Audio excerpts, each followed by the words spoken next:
शंकराचार्य स्वामी अविमुक्तेश्वरानंद के बयान के बाद छत्तीसगढ़ में धर्म की शिक्षा पर सियासी घमासान मचा हुआ है।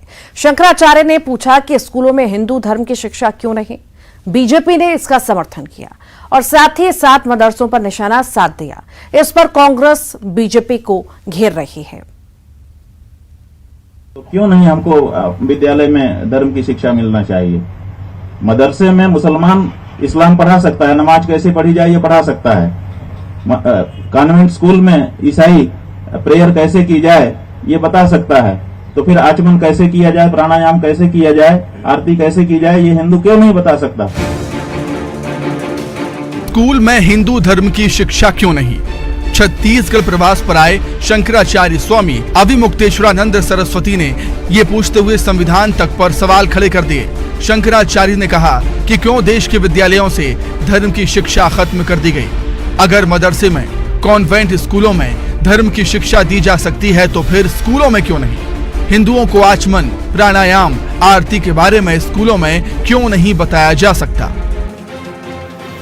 इसमें हिंदू का दोष नहीं है, इसमें हमारे देश की सरकारों का दोष है कि उन्होंने हमारे देश के जो विद्यालय थे उसमें से हिंदू धर्म की शिक्षा को अलग कर दिया। तो शिक्षा नीति में बदलाव की जरूरत महसूस करते हैं। बिल्कुल, हम अगर हिंदू हैं तो क्यों नहीं हमको विद्यालय में धर्म की शिक्षा मिलना चाहिए। मदरसे में मुसलमान इस्लाम पढ़ा सकता है, नमाज कैसे पढ़ी जाए ये पढ़ा सकता है। कॉन्वेंट स्कूल में ईसाई प्रेयर कैसे की जाए ये बता सकता है। तो फिर आचमन कैसे किया जाए, प्राणायाम कैसे किया जाए, आरती कैसे की जाए, ये हिंदू क्यों नहीं बता सकता अपने स्कूल में। क्यों मना किया है, क्यों संविधान की धारा में 30वां अनुच्छेद अभी तक बरकरार है कि बहुसंख्यक धर्म की शिक्षा विद्यालय में नहीं दे पाएंगे। बात हिंदू धर्म हिंदुओं की तो भला बीजेपी कैसे चुप रह सकती है। शंकराचार्य स्वामी अविमुक्तेश्वरानंद ने अपनी राय रखी। बीजेपी फौरन समर्थन में आ गई और पार्टी के प्रदेश प्रभारी नितिन नवीन ने गुरुकुल की शिक्षा को आगे बढ़ाने की जरूरत बताई और साथ ही साथ मदरसों पर निशाना भी साधा। नितिन नवीन ने कहा, मदरसों में क्या शिक्षा होती है सबने देखा है। बम और गोली बारूद की चर्चा होती है, आतंकवाद कैसे बढ़े इसकी शिक्षा होती है।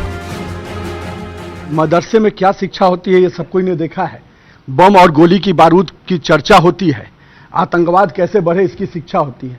तो निश्चित रूप से मदरसों की शिक्षा पर कोई बात करना बेईमानी होगी। हाँ, निश्चित रूप से गुरुकुल की हमारी परंपरा रही है और गुरुकुल की परंपराओं के साथ जो अगर शिक्षा होती है तो निश्चित रूप से इसको आगे बढ़ाना चाहिए। मदरसों पर नितिन नवीन के इस बयान पर कांग्रेस ने आपत्ति जाहिर की। पार्टी ने बीजेपी पर तीखा हमला बोला, ऐसी सोच को गंगा जमुनी तहजीब के खिलाफ बताया। बीजेपी पर ऐसे बयान देकर देश में विद्वेष पैदा करने का आरोप लगाया। भारतीय जनता पार्टी के सह प्रभारी नितिन नवीन ने टिप्पणी किया है वो बेहद ही आपत्तिजनक है।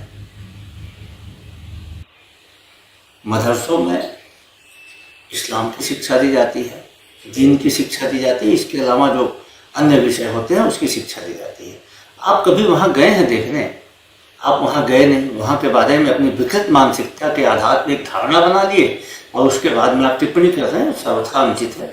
यह देश की गंगा जमुनी तहजीब के खिलाफ है और भारतीय जनता पार्टी के लोग इस प्रकार का बयान देके कहीं न कहीं विश्वमन करके देश में विद्वेष पैदा करने का काम करते हैं, जो इनका मूल चरित्र है। सीएम भूपेश बघेल ने भी कहा कि राम राज्य का निर्माण होना चाहिए और छत्तीसगढ़ राम राज्य की दिशा में चल रहा है। शंकराचार्य जी ने जो बात कही है बिल्कुल सही कही है। राम राज्य की बात महात्मा गांधी ने भी कही। लोगों को सपना, बड़े बुजुर्ग लोग बोलते हैं राम राज आना चाहिए। जब कोई अच्छा काम हो जाता है राम राज उतर आया है ये कहते हैं। तो एक आदर्श स्थिति है राम राज्य के और छत्तीसगढ़ सरकार उस दिशा में चल रही है। स्कूलों में धर्म की शिक्षा से लेकर राम राज्य तक शंकराचार्य स्वामी अविमुक्तेश्वरानंद की राय और उस पर आई बीजेपी की प्रतिक्रिया पर सियासत शुरू हो चुकी है। कांग्रेस और बीजेपी में वार पलटवार का दौर जारी है। Bureau report, news 18। छत्तीसगढ़ में शराबबंदी पर सीएम भूपेश बघेल का बड़ा बयान आया। सीएम ने कहा कि शराबबंदी